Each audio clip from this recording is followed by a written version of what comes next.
Hello, good afternoon. This is David O. Thank you for joining me again here at In the Know with David O. We're going to talk about how to do well in college and school, particularly on your way to college, and then when you arrive in college your first year, making that adjustment.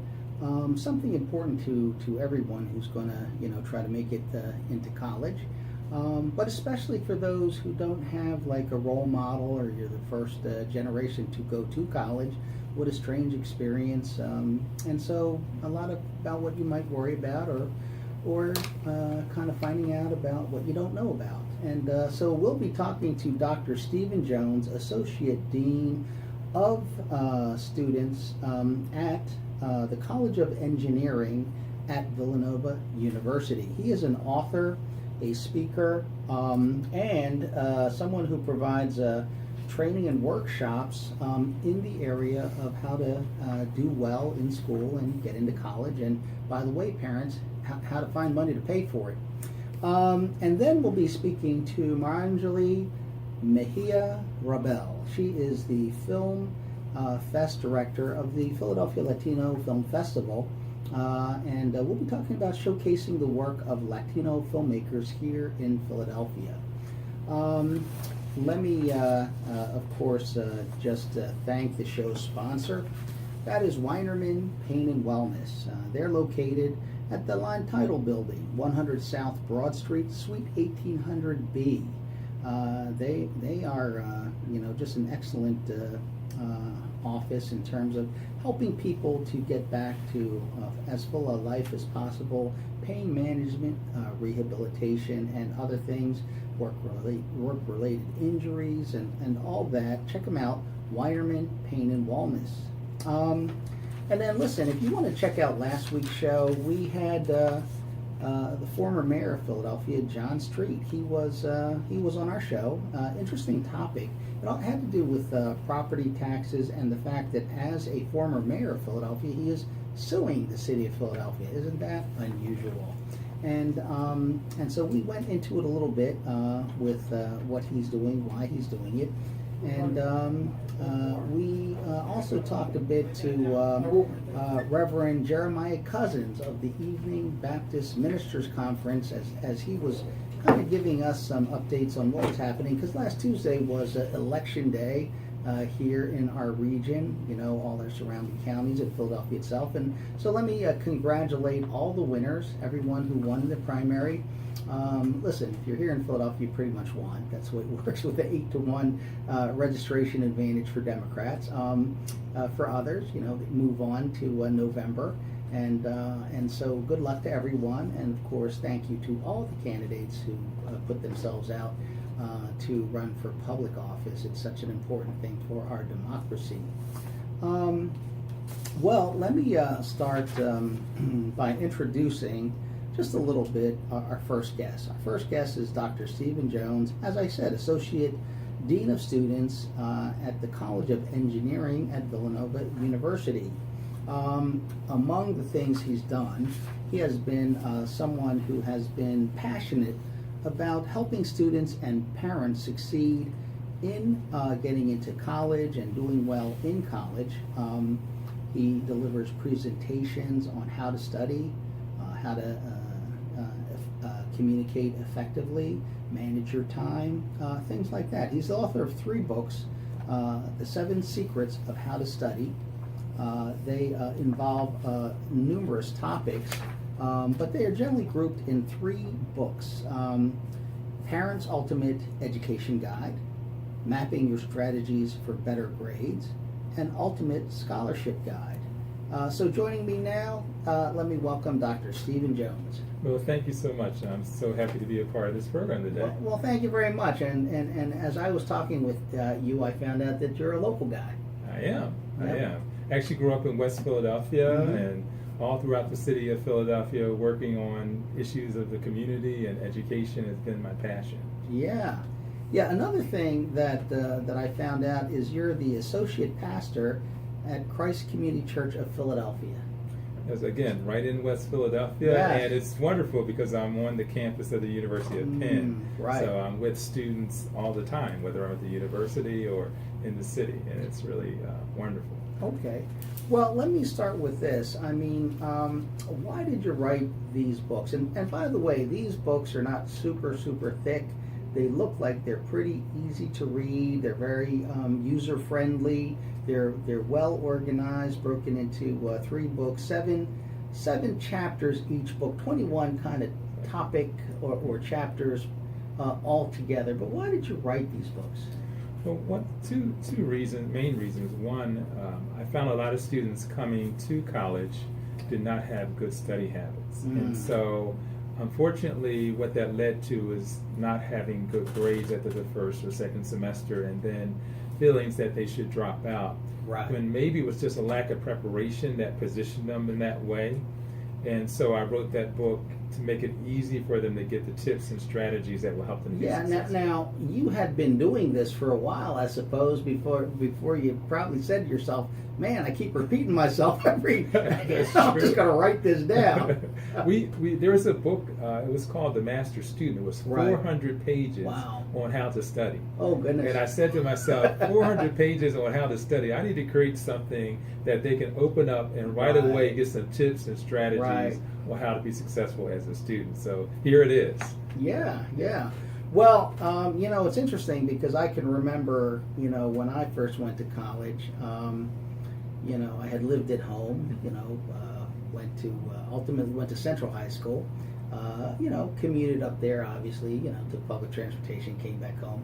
And then I went to Dickinson College in Carlisle, Pennsylvania, lived on campus, completely different culture, a lot of really super great kids, fun environment, and of course I had to manage my own time, which was something I really wasn't used to, and there just seemed to be plenty of time for fun.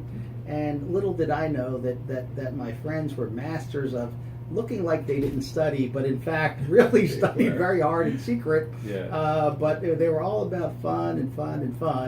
And as you said, by the time you discovered, hey, you know what, I really didn't have good study habits, you're kind of like you're already in you're completed your first year. Exactly. And a lot of students, I found that when they think about getting tutoring, pride gets in the way of them going to get tutoring, and those students who are in that first semester need it the most. The students who are earning A's and B's, they're going for tutoring. So that was one of the programs that I ran that would talk to Act 101 was all about making sure that students actually got the support that they needed, because we knew that it was going to be a challenging situation for them if they didn't get that tutoring, if they didn't meet with their faculty, if they weren't organized, that was going to hinder their performance in school. So the other thing is that students don't know that in college, free time is not totally free time, but that's study time. But there's no parent there to tell you that you need to study. So coming from an environment where, I had a very disciplined home, my father was a pastor, and by the way, both my father and mother were high school teachers in Korea. So we had a whole routine when we came home, and then, there I am in college without that kind of, environment, kind of like a discipline forced upon me. And so, I'm dealing with really bright kids from other states that had grown up really, studying very hard, but mastering the art of looking like they're a regular kid who doesn't study. And me, coming from a background where we had to master the art of looking like we were studying when we're not really studying that much. And so you have that distinction where you want to enjoy the college experience like everyone else does, but are you really prepared? Sometimes I say students get good behavior grades in high school versus knowledge grades. So then they get to college thinking, okay, as long as I'm sitting in class and not disturbing things, I'll get good grades. But it's about content. It's about knowledge that you have to be able to present. And so that's one of the things the reason why I wrote these resources is just to say to you, there's another level, there's another area of preparation that you need to do to be successful. And I wanted to also prevent the dropout rate. Unfortunately, for African American students, African American males, only 3 out of every 10 students graduating from college. and only 4 out of every African American women is graduating from college. So we have a lot of work to do, and I think a lot of it has to do with how much preparation that you have, and also then working with the parents, because the parents need to know what they can do in their child's life to prepare them. And so that's why I wrote the second book, because I found as I started doing a lot of seminars for the students, then the parents were asking, can you tell us some things that we need to do? What could we do to help our Exactly. son or daughter or our kids do well? So a lot of it sounds as though there is a great willingness of, for example, parents who obviously want to see their children do well, and but there's just kind of a lack of knowledge of maybe some obvious and simple things that would be super helpful, as well as more sophisticated techniques and other things. Could you kind of go through each one of these books and tell our listeners what they could expect in each one of your volumes? Okay. So in the first book, The 7 Secrets of How to Study, Yes. it's for that middle school, high school, first year college student to teach them some of the study strategies that will help them to earn A's in their classes in terms of how to think smart. Just because you're studying long doesn't mean that you've actually learned how to study. Right. So how do you take the techniques of studying to be successful in a classroom and outside of the classroom? Could you give us an example? Like, let's say I've got an assignment, I'm reading it, I'm spending, as you said, a long time reading, rereading, trying to digest what I'm getting, but maybe I'm not really learning. What are some of the techniques? Why does this topic even come up? So you bring up a wonderful thing to think about, is that everyone doesn't learn in the same way. Right. So some are tactile learners where they need to touch it. Some are visual learners, they need to see it. Some are auditory, they need to hear it. Right. And a lot of times we only present knowledge in one way. Right. So for a parent, it's kind of observing what your child does in terms of how they learn, and then finding ways to present it in a way that they can learn. The wonderful thing today, of course, is the internet. Right, so right. for that visual learner that needs to watch, they can study the subject and then watch a video. But they also, today we also have these podcasts where they can listen. Right. So you have different ways to present it to a child. I work with engineering and science students, so there's a lot of hands-on with that kind of experience. So I'm trying to give them practical things that they can do. Another example was sometimes it's just the teachers in terms of how the teachers present it to the students. Right. They may be presenting it in the style that they've learned, but the student can take charge of that by, in their own homes, beginning to think about what helps me to really learn this. Could you give our listeners an example? We have 3 different children. One's a tactile learner, one's a visual learner, one's a auditory learner, and we're teaching them 4 plus 3 equals 7. How would you do it differently for each one of those kids? Okay, so we could take out some oranges, Right. and we could talk about adding them together. How many? There's 1 and 1. I'm adding them together. Now I have 2. Right. So that's a visual, and they actually can count them. So you're actually engaging them in that knowledge, and then you can have them write down what does that look like on paper. Right. So that gives the visual as well. And auditory is just having a discussion. And I have to say that's a big issue today. Sometimes our parents are so busy that they're not having discussions with their children about what they're learning. And that can happen at all levels, whether it's elementary school, middle school, or high school. And I tell the parents to ask an open-ended question. Like, if a student comes home and you say, "How was your day?" They're going to say, "Fine." They're going to give you a one-word answer. Sure. If they come home, you ask them. That's the answer I use. so you had to ask an open-ended question. Yeah. What did you do today? Yeah. Or what were you involved in? Those open-ended questions where they think about their experience and what they learned. That's the best way to present it to them. So Right. yeah. Okay. So let's take a look at that book was mapping your strategies for better grades. What are the 7 topics that it covers? Yeah, so in this book it talks about how to study smart in chapter 1. Chapter 2 talks about time management. Chapter 3 is just looking at the financial picture for college, how to manage your finances for that. How to write a term paper. A lot of students get to college and they haven't written an extensive term paper, so I want to give them some tips on how to do that. test-taking questions, that how to prepare for a test. Mm-hmm. You're always going to have tests no matter where you're at. Right, absolutely. And then understanding your textbook. Chapter 6 and Chapter 7 is understanding your teacher. So okay, what do you expect from your teacher? Let me ask you two questions. The first one is, why is college financial planning under the topic of mapping your strategy for better grades? Because I have a vision that that's where I want them to go. Yes, okay. And I think that the planning for that doesn't happen early enough in many cases. Right. So if this is targeted to middle school, I can have the parents to start to think about, okay, if this is a goal that I have for my child, how can I get the finances together? If they're studying well, if they're learning well, if they're organized, I want to make sure I have the money. And so that's really what Gear Up, the program Gear Up was established for, to tell students how much money they had to get ready to go to college early on. But I don't want any parent to feel discouraged that there's not enough money for their child to go to college. There's over 6,000 colleges in this country. So there is one for your child. And sometimes it may mean your child needs to start off in a 2-year college versus a 4-year college. But there is one for them. So there are strategies and ways of trying to get the most out of the situation that you're in, in the best interest of your child's future.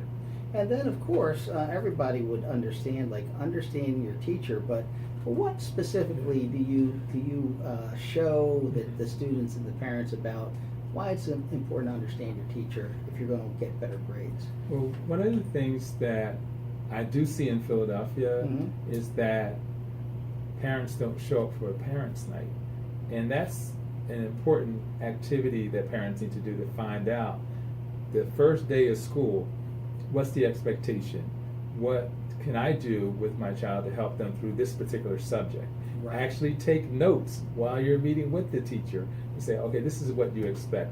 This is what I can do as a partner with you to help you to be effective. And then working with the teacher, understanding that you at home are the teacher as well. It's not just what the teacher is bringing to the table, it's what you as a parent are doing to help educate your child.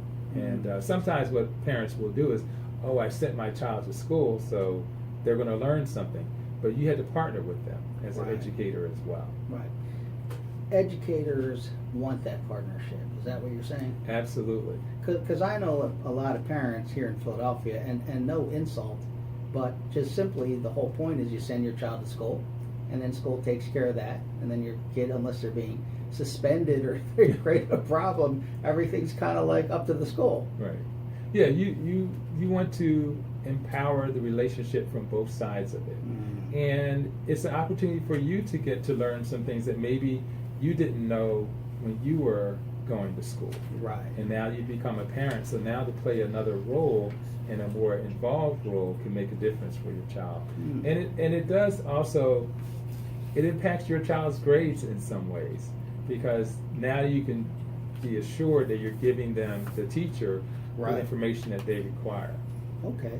Well, let's go to the next book, which is The Parent's Ultimate Education Guide. What is in this book? All right, so in this book I talk about the first chapter, Parenting 101. What I do is I start with my child. When your child is born, that's the opportunity for education to begin. And a lot of times we have different levels of entertainment that we're providing from them rather than educating them. So chapter 1 talks about that. Preparing for tests, because you're going to have tests throughout your child's going to have tests throughout their lives. So just what are some strategies that they can use there? I talk about where's the money for college. I want the parents to know there's a lot of money out there. In my scholarship book, I talk about the fact there's $90 billion in scholarships, and half of it goes back every year. So what do you need to do to get that money? Then halfway to college is kind of middle school. What should I be doing in middle school to help my child do well? And then chapter 5 is on knowing the student's teacher, what the assignments are, really organizing yourself in such a way that different teachers have different techniques and you want to be prepared for that. And college is going to be the same way. Then creating your own study plan. And then the last chapter is, as a high school student, how do I get ready for college? So I call it College 101. How would you summarize how to get ready for college? All right, so I believe that the students should, as they're in high school, start those habits. So start managing their time. Start being more organized. Have a certain place where they study. Have a plan in terms of working with other students, maybe study groups. Right. Which a lot of high school students don't do that, and they get to college and don't know how to do that. Right. If you're not assigned a paper, make sure that you're doing some writing, because there's going to be a lot of writing in college. And whatever you write, you want it to be evaluated in some way, so you can have a better plan on how you're going to respond to the writing assignments that are required. So I see this college as the preparation period. The high school is the preparation period for college. Oh, okay. Very good.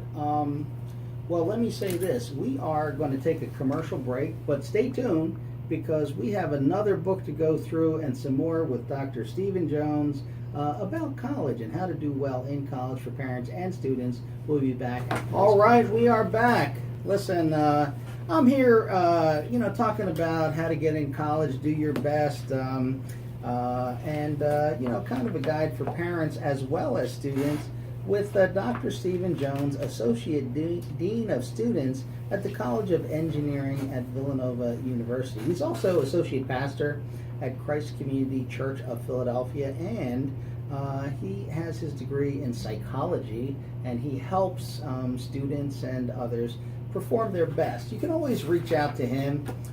He is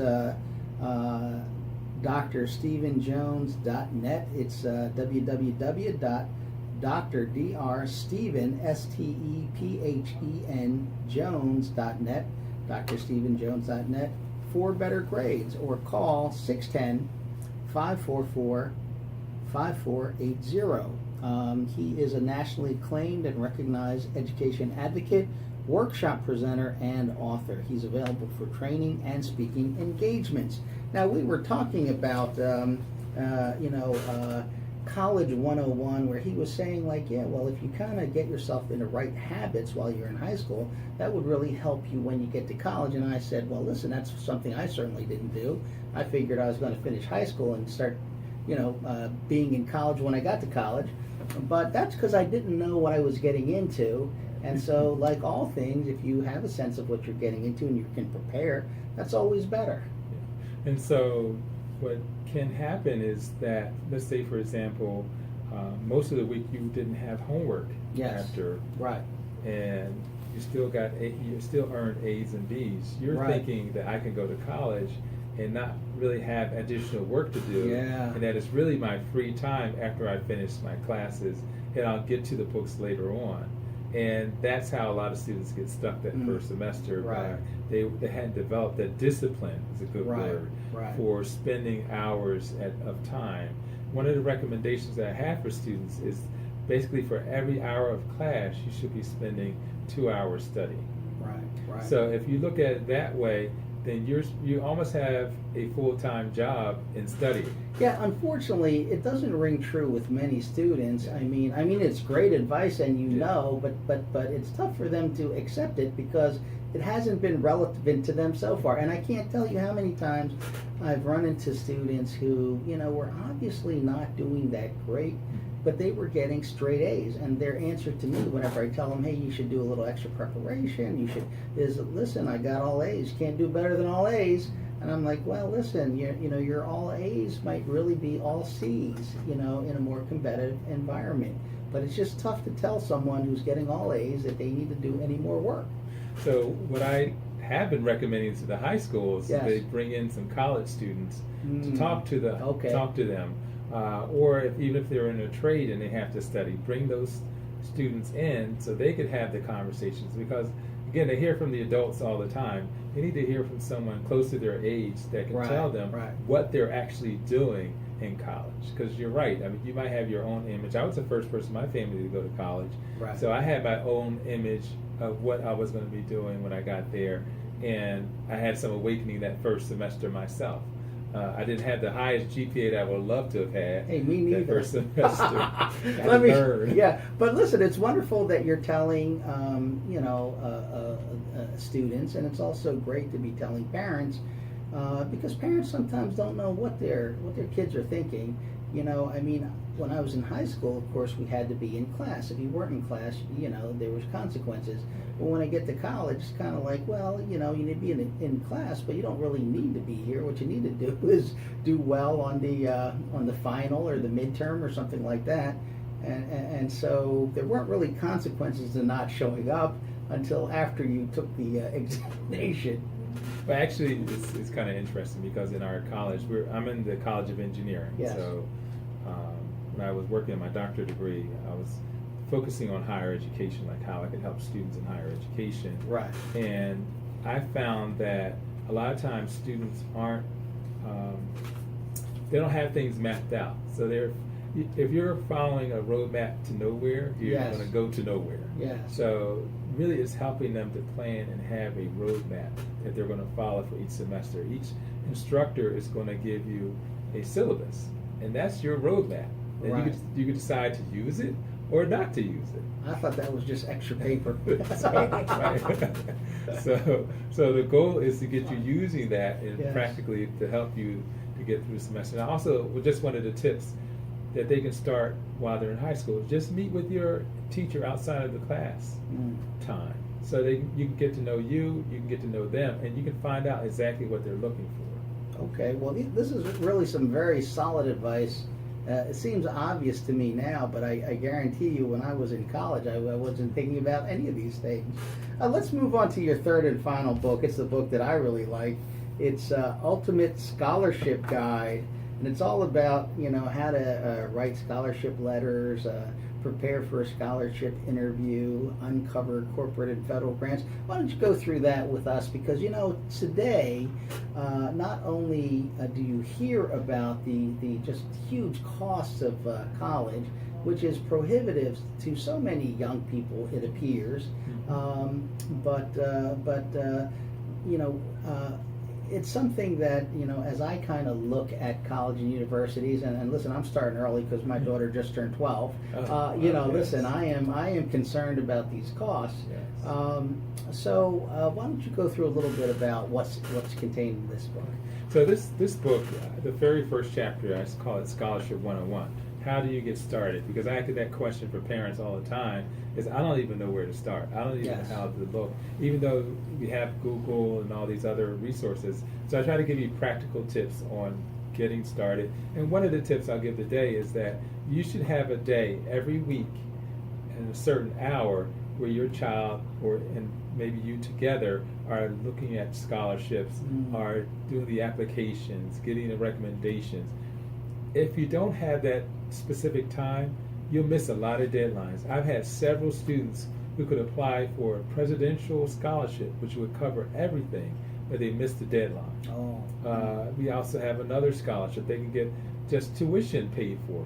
Right. I knew they qualified, but I can't apply for you as a student. You have to apply for yourself. So just how do you get started? The second chapter is on just how to write a scholarship letter, the importance of actually making sure it's clear on what your goals are and why you're going to college. That's what most scholarship letters are looking for. So I explained that, how to prepare for a scholarship interview, how to obtain international studies. There's opportunities for you to go abroad. Like how do you make that happen?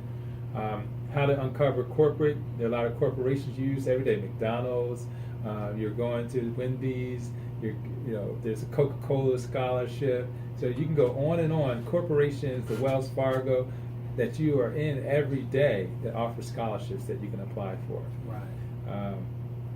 Chapter number 6 is just searching the internet, and then the last chapter is on how to pay for graduate school, because there are students that are looking for graduate school opportunities, and there's something called graduate assistantships where they can actually pay for your college attendance. And while I'm on that topic, I have two children that have gone to college. They happen to attend Villanova University as well. My son is working on finance and accounting, and he is working with a company called Siegfried, doing very well in industry, and he's in an executive management training program. I've experimented on both my children. Yes. And then my daughter, she's a computer and electrical engineering graduate from Villanova, and Right. she's at Northwestern working on her PhD in computer science. So all these things that are in these books, I try to make them real practical, and you can go to the website that was mentioned earlier to take advantage of that.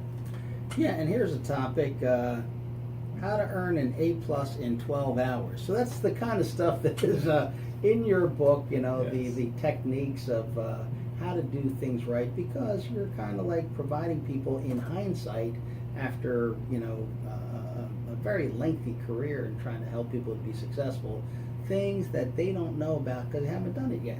Exactly. And so I've worked at several different colleges. I worked at Philadelphia University, which now is called Jefferson. Yes. With the Act 101 program.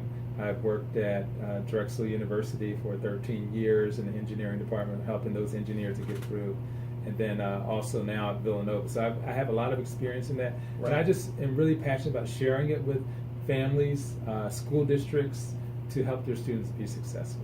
Oh, wonderful. Well, listen, we really appreciate you coming and joining our show here. For everyone, once again, it's Dr. Stephen Jones, and you can check him out just like that, DR for doctor, drstephenjones.net, or call 610-544-5480 for better grades and also for some advice about how to pay for college. All right, thank you very much. Thank you. Well, listen, I'm going to ask my next guest to come and sit down with us. She is Marangeli Mejia-Rabell. She is the festival director for the Philadelphia Latino Film Festival, and they are going to be presenting their 2019 festival May 30th through June 2nd here in Philadelphia. She's got just a wonderful calendar of filmmaker workshops, short showcases, and films, of course, for this year's program. So let me just say that Marangeli Mejia-Rabell is a Philadelphia-based cultural producer, community development practitioner, whose work is centered on cross-sector partnerships, collective impact arts and culture. She used them as a tool for social change, community revitalization. She's a co-founder of Afro-Taino Productions. She curates, co-designs, and executes art cultural programming, campaigns, special events, and projects in public and private arena targeting multicultural audiences. Marangeli, welcome to the show. Thank you, sir. It's a pleasure to be here with you. Oh, it's a pleasure to have you. I know you in a different light, particularly Afro-Taino Productions, which is a lot of music, and you know, oftentimes we get some of your artists, and you are also oftentimes one of our judges for the PHL Live Center Stage. At least your partner. My partner yes, is, yes. yeah.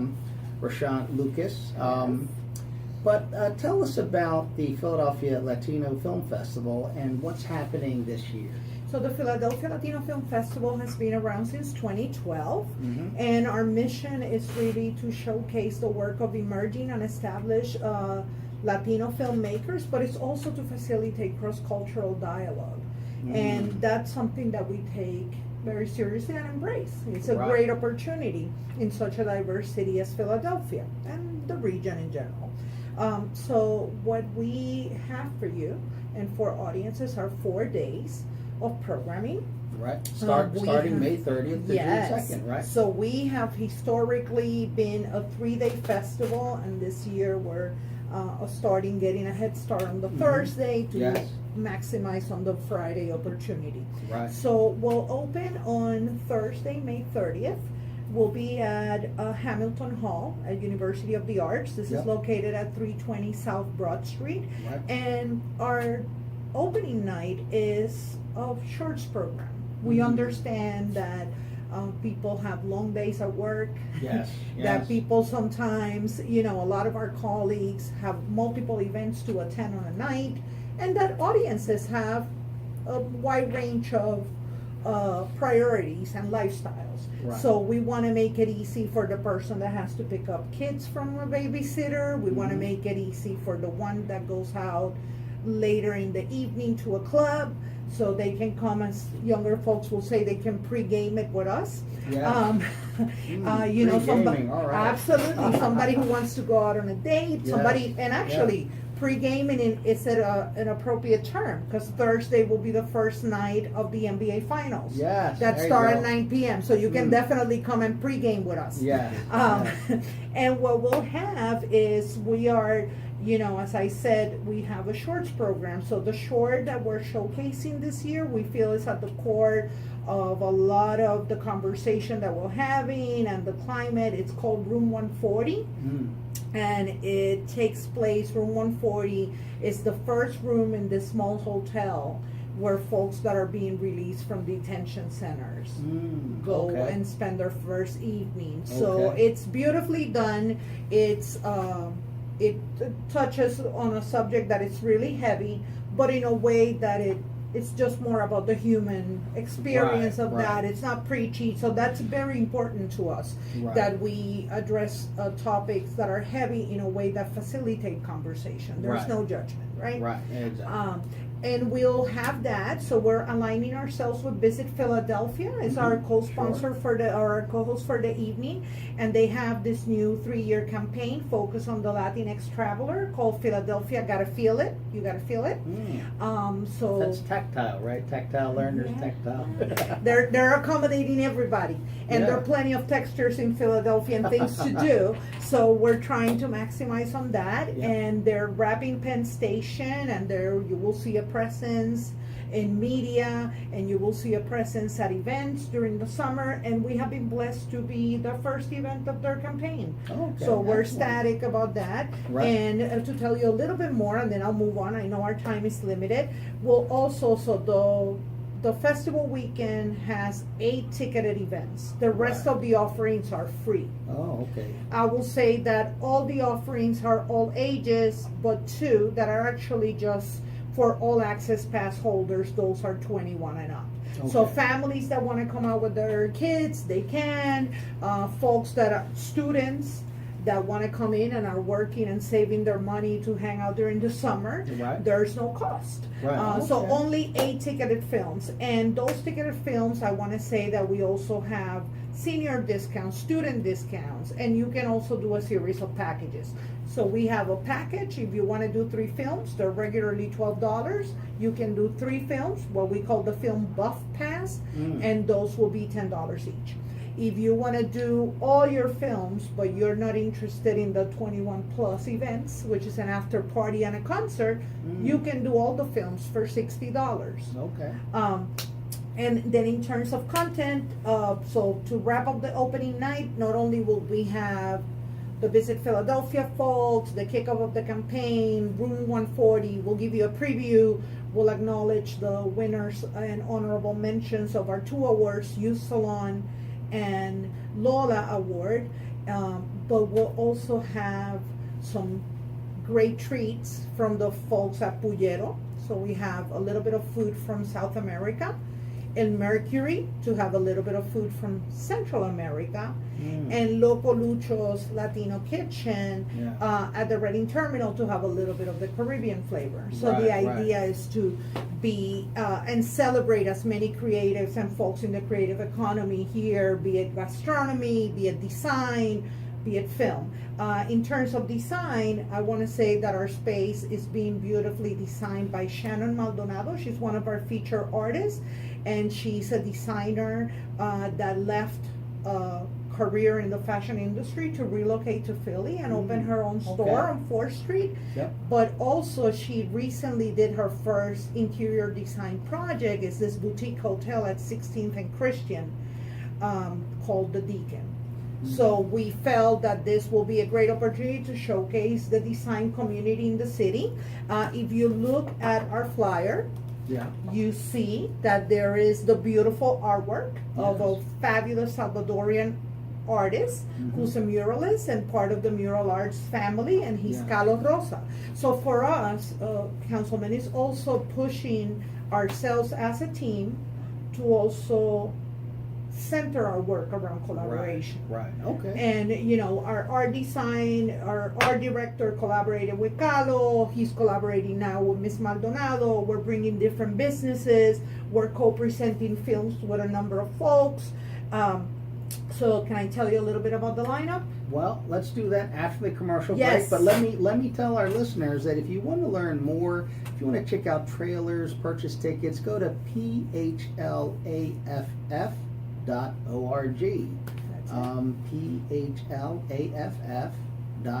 phlaff.org. This is running May 30th through June 2nd. Kaplan Recital Hall, Terra Hall, 211 South Broad Street, right in Center City, Philadelphia. So we're going to take a commercial break and we will be back. All right, we are back. We're talking to Marangeli about the Philadelphia Latino Film Festival that is going to be running from May 30th this week, May 30th to June 2nd. Check out the trailers and get your tickets at phlaff.org. phlaff.org. Well, before the commercial break, you're just about to get into the lineup, and so why don't you do that? Let our listeners know what they can expect in this film festival. Absolutely. So what you can expect is, as I said, we have a weekend of different offerings for you. We'll start by each day. The Friday, we'll start it with our young people at the core of the investment that we need to make in our communities. Yes. So this is the 4th year that we're doing a youth salon. So young people in the region have their own submission process. Right. And there are 8 selections that are going to be showcased that afternoon, but we actually take advantage to bring our connections with nonprofits and schools and other community stakeholders to bring a group of people to engage into capacity building offerings. So they'll start the morning with 2 one-hour workshops. We'll treat them to lunch. Then they get to go with their peers to see the films. We receive over 30 submissions. We're selected 8 of them. They'll go through that process and then they'll return to school for the day. We are also taking the Friday to also provide opportunities for filmmakers and offerings that are centered on the filmmaking process. So we have 3 workshops on the Friday. We'll do one in acting at 12 noon. All this information is available on our Facebook page. All the workshops are free. Yes. Only people need to register, and there's some limitations or some caps in terms of space-wise, especially in the acting one. So we have the acting one at 12 o'clock.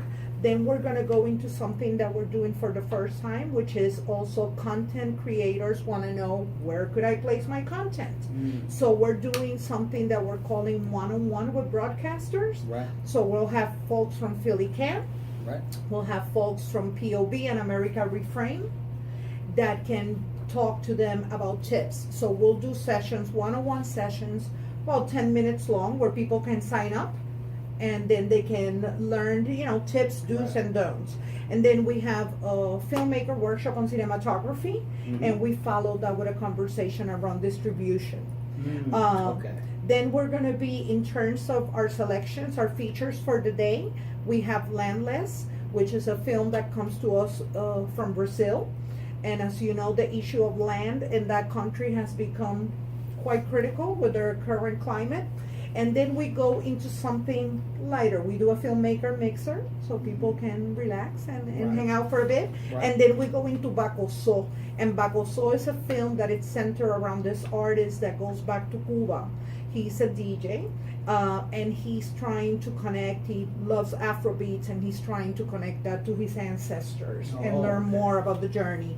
And then on Saturday, we have another short showcase at 11 o'clock. And then we also have a matinee of this great film, Emmy-winning production out of Puerto Rico called La Mujer Maravilla sobre Ruedas.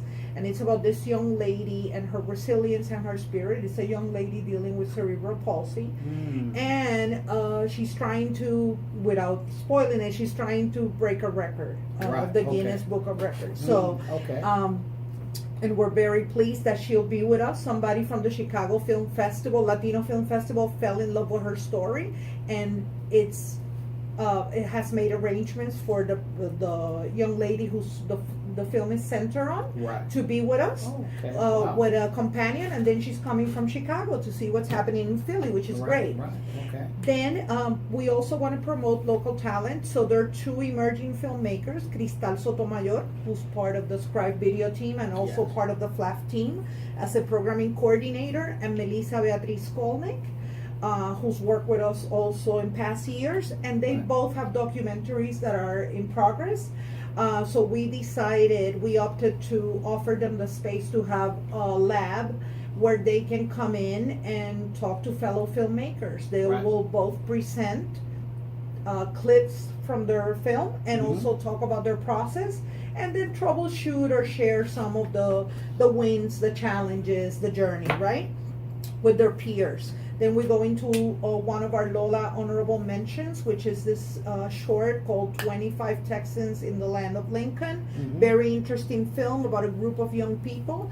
And then we go Michelle Angela Ortiz, who is a staple in Philadelphia, a well-known muralist and activist, and she's done a lot of work so she has this documentary called Las Madres de Berks. And we'll be presenting that. Then we go into a block that we're doing, coordinating with with the Office of Immigrant Affairs for Immigrant Heritage Month, and we'll be presenting two films with them. The first one is also co-presented by the Philadelphia Asian American Film Festival, and it's Jose. It's a film that comes to us from Guatemala, and it's the first Central American film that has ever been presented at the Venice International Film Festival. It also won the Queer Lion Award, which is the highest queer film award last year. And then we'll interject that we have two areas that we're activating at Terra Hall. We'll have a filmmaker workshop with one of our visiting filmmakers that has done a lot of work around citizen filmmaking and activism with film, and he'll have a conversation with folks. And then we're presenting Being Impossible or Yo Imposible.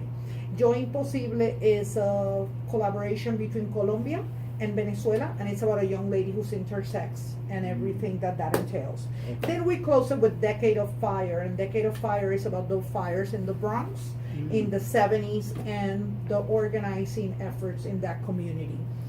Sunday, we'll start with shorts.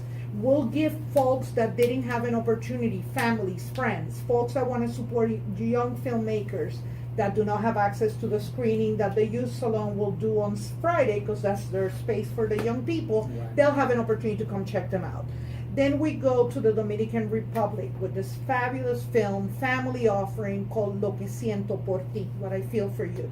And it's 3 stories. A family that is dealing with fertility issues, a young mother who's raising 2 kids with autism, and then a father who has a child, a son, that is participating in the Special Olympics, and based on some logistics, he ends up being the chaperone. So it gives him an opportunity to really immerse himself into that world, which he had not done before. Then we have a panel with filmmakers called the Emergence Panel, and these are for folks that are creating their own platforms and their own spaces. Then we have a very special presentation of Papi versus Giant Scorpion. That's a filmmaker that was based in Philadelphia, Les Rivera, also known as El Malito. He was also is a musical artist, and he became a young father. And the Scorpion is about that. But the beautiful thing is that he's collaborating with somebody who he met at FLAF last year, who's going to be the lead actress in the film. So it's definitely a FLAF baby. And then we close with Ya Me Voy, I'm Leaving Now, which is the debate of folks in the diaspora. I'm not here, I'm not there. It's a father from Mexico who's sending all the money home, but it's missing time with his son, and that's really, he has an inner conflict to address. And then we close with Cartas de Amor para una Ícona. Those of you that know Puerto Rican singer Lucecita Benitez, known as the Voice of Puerto Rico, you definitely want to come and watch that film. And that's our weekend for you. Again, 8 ticketed films. The rest of the offerings are free, all ages. Please come, tell a friend, and come hang out with us. All right. Well, thank you for all of that. I mean, the Philadelphia Latino Film Festival 2019. Check out trailers, get tickets at phlaff.org. And thank you for tuning into this show. I hope you got a lot out of it. If you want to check out the podcast of the show, go to WWDB AM.com. Check out the program In the Know with David O, and you'll be able to hear this and all our other interviews. So tune in next week for In the Know with David O.